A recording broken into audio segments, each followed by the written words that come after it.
मैं बताऊंगी चैत्र मास में आने वाली वसंत ऋतु में, इसे वसंत ऋतु भी कहते हैं, या वसंत ऋतु में आने वाली नवरात्रि के बारे में। नवरात्रि शुरू होगी और कब नवरात्रि खत्म होगी, इसके बारे में मैं आप लोगों को विस्तार से बताऊंगी। ध्यान से सुनिएगा। जय माता दी। तो नवरात्रि जो लगने वाली है वह नवरात्रि 9 अप्रैल 2024 दिन मंगलवार से लगेगी। तो यह नवरात्रि मंगलवार के दिन लगने की वजह से माता रानी धरती पर धारा धाम पर जब आएंगी तो घोड़े की सवारी करके आएंगी। घोड़े की सवारी करके जब आती हैं माता रानी, तो ऐसी मान्यता है कि देश में युद्ध, झगड़ा, लड़ाई, मारपीट, कलह की स्थिति बनी रहती है, उथल पुथल की स्थिति बनती है, यही मान्यता है। और उसके बाद बुधवार को यहाँ से प्रस्थान करेंगी। जब नवरात्रि खत्म होगी तो ये जब जाएंगी तो बुधवार को प्रस्थान करेंगी मानव की सवारी पर। तो मानव की सवारी पर प्रस्थान करेंगी तो मनुष्य की सवारी पर प्रस्थान करेंगे। तो जैसे कि चुनाव वगैरह चल रहा है तो संभावित ही यह सब चीज़ होने वाली है राजनीतिक तौर पर। और इस बार की नवरात्रि यानी कि जो ज्वार विसर्जन होगा वह 9वें दिन हो जाएगा। जो 9 दिन व्रत करते हैं वह 10वीं को पारण करेंगे, और जो चढ़ती उतरती करते हैं, जैसे एकम को उपवास किए और उसके बाद अष्टमी को करेंगे, तो जो अष्टमी और एकम और अष्टमी को उपवास करेंगे 9वीं के दिन पारण कर लेंगे। लेकिन जो 9 दिन उपवास करेंगे वह 10वीं के दिन ही पारण करेंगे। तो जो 9 दिन व्रत करेंगे वह स्थापना करने के बाद ही व्रत करेंगे। अब सुनिए कि नवरात्रि कब लग रही है, उसका शुभ मुहूर्त बता रहे हैं, वह अंतिम तक आप सुनेंगे। और एक बात मैं आप लोगों को बता रही हूँ कि जिससे नहीं बनता है कि 9 दिन उपवास करें, मात्र 3 दिन करेंगे तो भी वह नवरात्रि का पूरा फायदा होगा। व्रत करने का उतना ही फल मिलेगा। अष्टमी को, अष्टमी को और 9वीं को, यह 3 दिन व्रत करें। बिना कलशा रखे व्रत ना रखें। व्रत का पूरा, क्योंकि बिना कलश रखे माता रानी की पूजा नहीं की जाती है। कोई भी पूजा नहीं करनी चाहिए, जरूर कलश रखना चाहिए। कलश स्थापना अवश्य करें। मिट्टी का कलश हो, पीतल का हो, कोई भी हो, तभी फलित होता है। क्योंकि गर्मी का दिन आ गया और गर्मी के दिन में कभी नहीं व्रत बिना कलशा रखे करना चाहिए। तो सुनिए आप कैसे कलश रखेंगे। पहले आप क्या कीजिए कि एक कलश को सजा लीजिए। मिट्टी का कलश हो या ये पीतल का हो, कोई भी हो, एक कलश लीजिए। पहले साधारण जल डालें, उसके बाद गंगा जल डालें, स्वच्छ साफ सुथरा। उस कलश के ऊपर स्वस्तिक का निशान बनावें। फिर उसके गले पर कलावा बांधें, 7 बार लपेट कर कलावा बांध दें। फिर उसमें 5 आम के पल्लो डालें या अशोक के पल्लो डालकर उसमें सिंदूर और चंदन का टीका लगाकर उसमें डाल दें। कलश के अंदर एक हल्दी का गांठ डालें, एक सिक्का डालें, सोना चांदी या चालानी सिक्का जो भी हो, एक सिक्का डालें। उसमें एक सुपारी डालें, थोड़ी सी अक्षत डालें और फूल डालें, पान डालें, किसी अबीर गुलाल हो तो उसको डालें, रोली डालें। उसके बाद उसमें ढक कर बढ़िया से ढक्कन से ढक दें। ढकने के बाद थोड़ी सी चावल रखें, चावल के ऊपर एक कमल का फूल बनावें या उस पर भी स्वस्तिक बनावें। बनाने के बाद उस पर पानी वाला नारियल लेकर के और उसमें रोली सिंदूर से टीका करें। उसके बाद 7 बार कलावे से लपेट दें। लपेटने के बाद उस कलश पर स्थापित कर दें। बगल में एक दीप जलावें, दिया लगावें। दिया के नीचे एक स्वस्तिक बनावें और उस पर थोड़ी सी चावल डालकर उसके बाद उस पर रखें दिया, और उस कलश को अच्छी तरह से एक लाल कपड़े से ढक दें। यानी माता रानी को पहनाने का वो अर्थ होता है, माता रानी को पहना दें।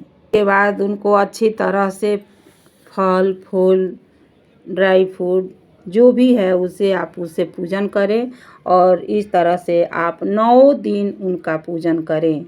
जब 9 दिन हो जाएंगे, 9 दिन के बाद जब आप हवन करेंगे, हवन करने के बाद जब कलश का वहाँ से जब कलश हटाएंगे तो उस कलश में से जो सिक्का है और उसमें जो सुपारी डाले हैं सो उसमें निकाल करके और एक लाल कपड़ा में बांध कर अपने तिजोरी में रख दें।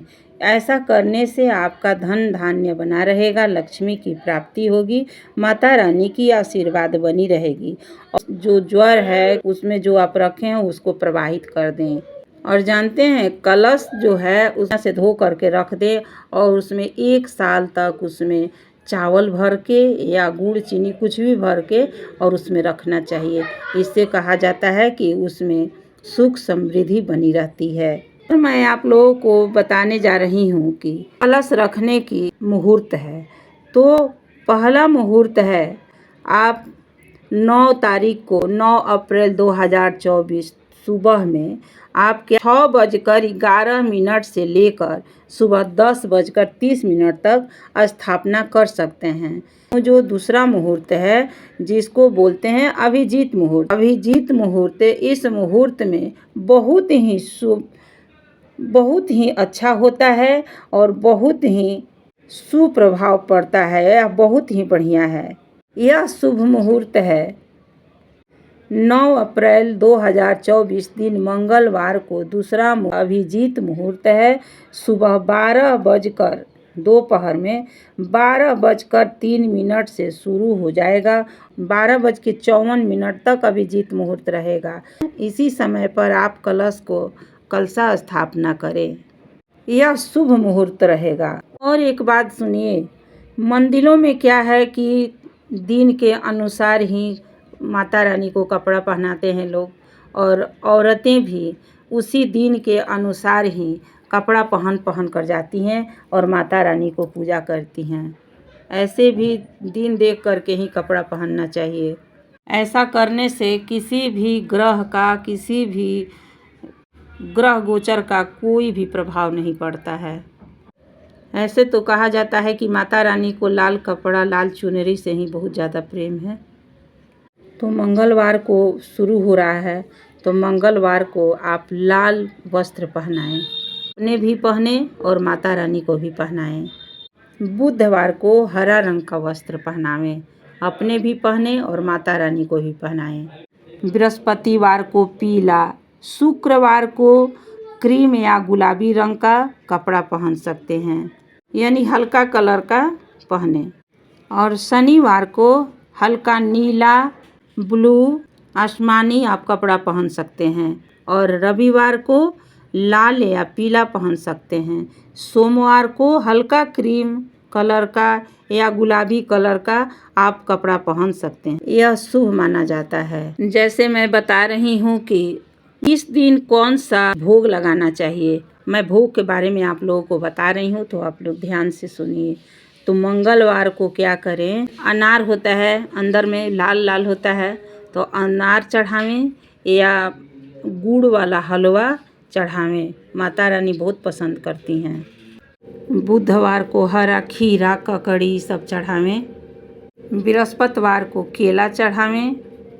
शुक्रवार को मखाने या मिश्री चढ़ावें या बतासा चढ़ावें। शनिवार को गुड़ और बादाम का भोग लगावें। रविवार को भी आप लाल रंग का फल जो भी है उसको चढ़ावें और खजूर चढ़ावें, पंचमेवा चढ़ावें, ये सब चढ़ावें। और पंचमेवा तो प्रतिदिन चढ़ावें। आप 9 दिन अखंड दीप भी जलावें। 9 दिन अखंड दीप जलाने से बहुत शुभ माना जाता है। कहा जाता है कि हर मनोकामना पूर्ण करती है माता रानी। इस तरह से आप पूजा पाठ करें और करने के बाद आप मन चाहा जो भी फल चाहें माता रानी से मांग सकते हैं और उनका 108 बार मंत्र का जाप कर सकते हैं। जैसे कि जयंती मंगला काली भद्रकाली कपालिनी दुर्गा क्षमा शिवा धात्री स्वाहा स्वधा नमोस्तुते। जैसे अपने सुहाग के लिए जो आप करेंगी तो उस के लिए यह मंत्र जप सकते हैं। देहि सौभाग्यम आरोग्यम, देहि मे परमं सुखम, रूपम देहि जयम देहि, यशो देहि दुखो जहि। इस तरह से आप जाप कर सकते हैं। जय त्वं देवी चामुंडा, जय भूतार्ति हारिणी, जय सर्वगते देवी कालरात्रि नमोस्तुते। विद्यावन्तं यशवन्तं लक्ष्मीवन्तं जनं कुरु, रूपं देहि जयं देहि, यशो देहि दुखो जहि। इस तरह से आप जो भी मंत्र आप करेंगे वह 108 बार करेंगे। अगर मंत्र नहीं आता है तो आप माता रानी का नाम लेते हुए और अपना गुरु मंत्र को अवश्य ही करें। ऐसा करने से सभी मनोकामना पूर्ण होती है, माता रानी खुश होती हैं और आपका मंत्र भी सिद्धि हो जाता है। और भी मैं आप लोगों को एक बात बता रही हूँ कि अगर आप लोग के घर में आजकल तो मॉर्निंग रहता है, सभी स्कूल मॉर्निंग, कचहरी मॉर्निंग, कॉलेज मॉर्निंग, सब मॉर्निंग हो जाता है। इसके चलते थोड़ी सी दिक्कत होती हैं, तो आप क्या करें कि आप सुबह में उस दिन कलश स्थापना सही मुहूर्त सही समय पर ही करें। और आप दिन में अगर आपको परेशानी हो रही है तो आप क्या करें कि शाम को आप यह सब कर सकते हैं। आप पूजा करें, मंत्र जप करें और अच्छी तरह से आरती पूजा करें। जब भी पूजा पाठ करें तो नहा धोवा के पवित्र होकर अंदर से बाहर से सब पवित्र हो जाइए, उसके बाद ही पूजा कीजिए। ऐसा करने से माता रानी प्रसन्न होती हैं और सभी मनोकामना पूर्ण करती हैं। शाम को जब भी आप पूजा करें उसमें कपूर और लौंग अवश्य ही जलावें। ऐसा करने से सभी नकारात्मक ऊर्जा जो है घर से बाहर हो जाती हैं और आपके यहाँ सभी सकारात्मक ऊर्जा घर में भर जाती है। इस लौंग और कपूर में बहुत ही शक्ति होती है। 9 दिन ऐसा करने से माना जाता है कि आपके यहाँ 1 साल तक आपका घर में कोई भी नकारात्मक नहीं ऊर्जा आती और सकारात्मक ही घर में भरी रहती है। इसलिए आप पूजा में कपूर अवश्य जलावें, कपूर अवश्य जलावें। घर को सुगंधित बनाए रखें, साफ सुथरा बनाए रखें ताकि माता रानी आप लोगों पर कृपा बरसाती रहें। ना अशुद्ध खाना खाएं और ना झूठ बोलें, ना स्वयं अपने अशुद्ध रहें। तो जय माता जी, राधे राधे। आप लोगों को अगर हमारी यह वीडियो अच्छी लगे तो इसे लाइक करें, शेयर करें तथा सब्सक्राइब करें। धन्यवाद।